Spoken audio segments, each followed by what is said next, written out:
భారతదేశంలో పేరెన్నికగన్న ఉద్యమాలు, సంస్థలు ప్రారంభించిన వ్యక్తుల గురించి తెలుసుకుందాం. ఆత్మీయ సభ 1815లో ప్రారంభించారు. కలకత్తాలో స్థాపించింది రాజా రామ్మోహన్ రాయ్ గారు. తాత్విక అంశాలపై చర్చ జరపడం జరుగుతూ ఉండేది. బ్రహ్మ సమాజం స్థాపించింది 1829 రాజా రామ్మోహన్ రాయ్ గారే స్థాపించారు. ఇది సాంస్కృతిక, సామాజిక, ధార్మిక సంస్థ అన్నమాట. లోగో కూడా ఇచ్చాము. తత్వబోధిని సభ 1839 స్థాపించారు. దేవేంద్రనాథ్ ఠాగూర్ గారు. బ్రహ్మ సమాజం యొక్క చీలిక ఇది.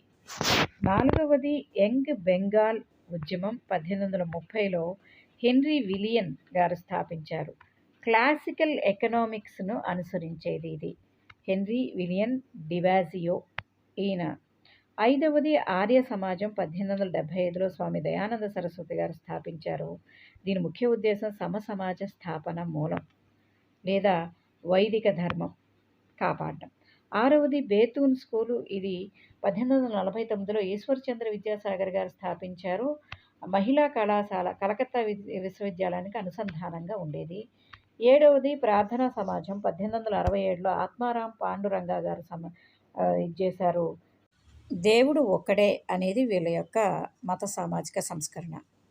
8వది దివ్యజ్ఞాన సమాజం 1875లో మేడం బ్లావట్కీ కర్నల్ ఓలా స్థాపించారు. ఈవిడిది వచ్చేటప్పటికి జాతి, వర్ణ, మత కులాంతరాలకు అతీతంగా ఉండేది. 9వది రామకృష్ణ మిషన్ 1897లో స్వామి వివేకానంద గారు ప్రారంభించారు. ఆధ్యాత్మికత మరియు దాతృత్వ సంస్థ హిందూ సమాజం కోసం ఇది. 10వది సత్యశోధక్ సమాజ్. దీని 1884లో జ్యోతిబా పూలే స్థాపించారు. దళితుల కోసం సాంఘిక సంస్కరణ సమాజం కోసం ఈయన అణగారిన వర్గాల కోసం